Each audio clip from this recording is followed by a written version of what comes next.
contemplated while they were in my house. The violence just came too close. My wife said, this doesn't go. You don't bring this home to the house, and she was right. No mobsters in the home. Place of business and a place for everything else. And life is snuffed. Then I realized the cheapness of life. The biggest time I realized that was when Trini was killed. One day he was among us, and then he was gone. Here was a guy as big as a house. He was in his mid-40s, strong as a bull, could probably pluck off your head like a plum. Bam. All it took was one shotgun blast, and he was gone. One shotgun blast in the basement of the house. He was alleged to have killed people, sold narcotics, extortionate, gambling, assaults, guns. Whatever crime you can think of, he was probably alleged to have done it. He's a violent man. I saw him throw a guy right through a jukebox one time. Not into a jukebox, through a jukebox. That damn jukebox folded up like a cartoon. Whap! He picked him up and threw him. And he was a client. Trini, oh, close as close could be. I mean, you couldn't get a closer client than that. I like Trini a lot. Frightening man. Funny as a son of a bitch, but frightening. Did you like him in spite of this or because of it? In spite of it, because he was always gentle to me. I'm not attracted to violence. You know, when I was a kid, Wait a second. I'm not attracted to violence. This is a business to me. It's nothing more. I don't want to be in the presence of people getting hurt. I don't want to see people hurt other people. I don't get any pleasure out of that. None at all. I'm a criminal lawyer. I got to deal with criminals. If I was a gynecologist, you know what I'd be dealing with.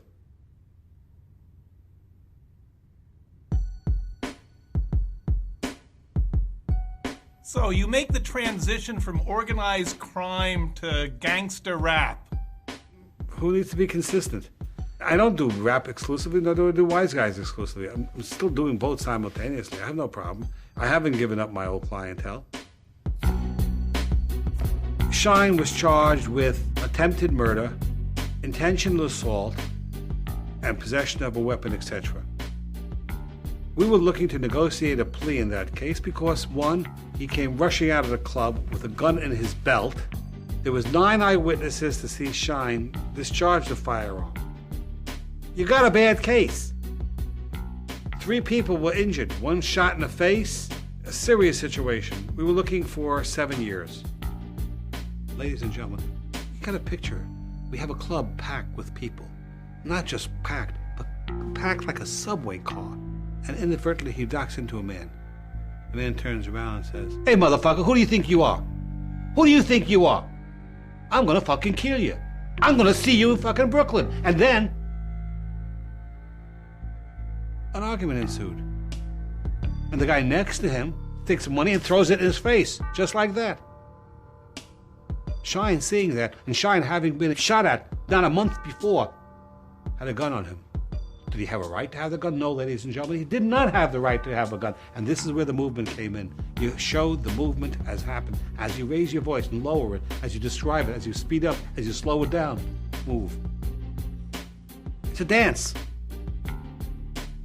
We beat the top 2 counts. Is he getting jail time? Yes. Shine shot people. He's alleged to have shot people. Shine's unhappy, but he knew that he would be convicted. We all knew it. It's a question of how much time. That's the facts. 21-year-old boy.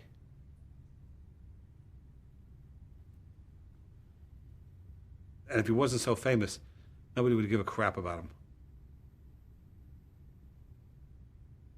On August 29th, 1977, I was indicted by the federal court.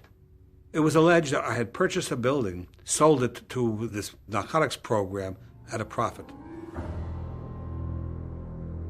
A felony. Felony? 5-year felony. Serious business. They put an informer on the stand who never met me and said, on November 26th at 8 o'clock, I was at a certain restaurant and he was there with me. It was in his diary. And sure enough, he produced a diary. And there was my name written boldly there. Trouble is, November 26th was the greatest day of my life. I was waiting for a return of a jury in a very self-same federal court. They were there till 10 o'clock at night. In the same courthouse, in another case with a different judge. But I was smart enough not to tell the government before we went to trial, because they would have had this man change the date. Been there, I've been down that block.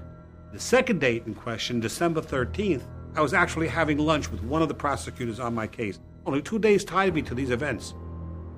And both days were bogus dates. Obviously, the jury acquitted me. You want to be scared?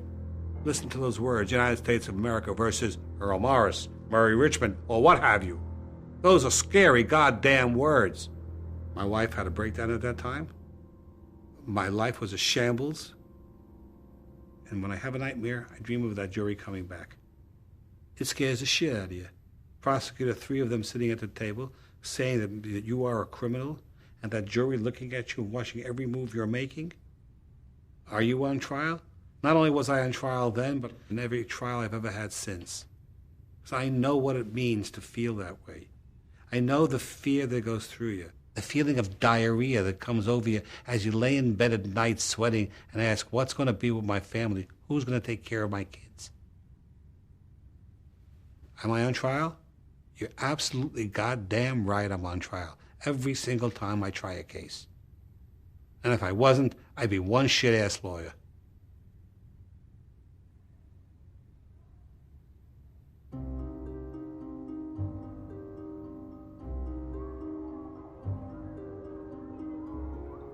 Truth, justice in the American way doesn't really exist.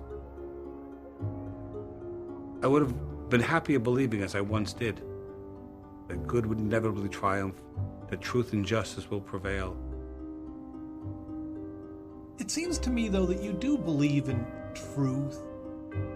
You have faith in juries composed of people. I do believe. I just am not sure what it is that I believe. It is not as clear-cut as it once was. I used to be able to draw a line and say, that's good and that's bad. I can't draw that line anymore. I remember the last day school let out, as I became a lawyer, counting down the minutes. I have another hour of class, 59 minutes of class. And here it is, 42 years later. And yet it was like yesterday. I look at myself in the mirror and I say to myself, who's that old guy over there? I'm still the same inside. I just can't believe that I'm closer to 66 than I am to 16. My father told me years ago, he said, Moshe, life is a cholam. A cholam means a dream. That which was can never be again, and it's just as much of reality as the dream you dreamt the night before. It's of no consequence. I didn't know what the heck he meant. It's amazing. When I was young, I thought my father was stupid. As I got older, I was amazed how wise he became. And it wasn't he getting wise, it was me getting wise to my father. He didn't speak English, and I was embarrassed by his accent as a kid. But he really was a wise guy. Withdrawn, made it a wise man. A wise guy is an entirely different thing.